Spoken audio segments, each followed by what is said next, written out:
is known in many ways for his teaching and his exhortations of these churches to which he is writing. And it's very often full of different teaching moments, instructing them, helping them to understand that work of the Holy Spirit in their lives. And this is very much what this first reading is about, as St. Paul writes this second letter to the Corinthians, because he is encouraging them to participate in this collection of monies to give to the church in Jerusalem that is undergoing severe trials and famine and stuff. And there are many poor, many in need who are seriously suffering in Jerusalem. And he's writing to the church in Corinth, and he is telling them about this other church, this other Christian community that's in Macedonia, and saying how in his request to them, they responded very generously. And indeed, he's saying that when the request went out to them, they responded, not just according to their need and what they could give. He said they responded beyond what they could give.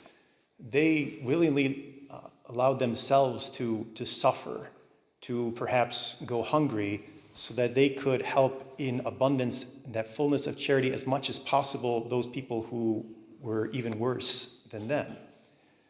And in writing to the Corinthians, he is giving them this example, and he is encouraging them to this same type of charity and devotion, though he's not saying, I'm forcing you to do this, or that you should do this, or if you don't do this, you're not really Christians, or anything like this. He is saying, see what others have done, and see perhaps that spirit that inspired them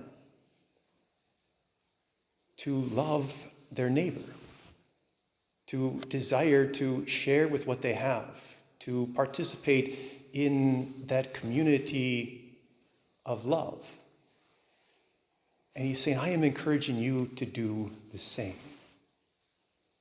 And that's very much what discernment is about. That's very much connected to this whole discernment retreat that many of you are engaging in today and this week. Because the Lord does come to us. He does send that Spirit. And he does ask us to pause at times, to spend time in prayer, and to see how that Spirit is moving us, and where the Spirit is calling us to act, and how the Spirit is calling us to act, to see the good, to see the love, that charity that is meant to be present in our midst, and how we can participate in that.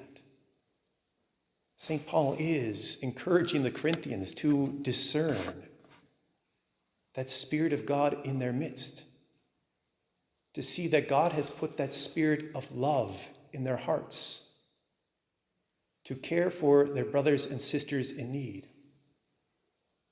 And he is calling them to examine where the Lord is calling them to act, and to reflect on how much, perhaps, he's calling them to act.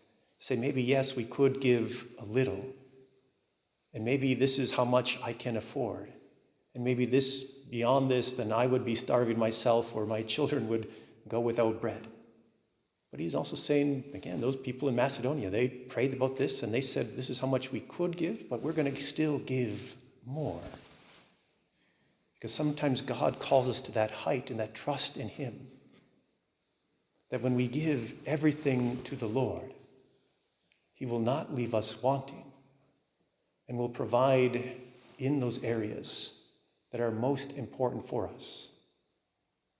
So my brothers and sisters, as you go forth this week, pray that the Holy Spirit that is in your heart, that has been given to you, might continue to reveal himself,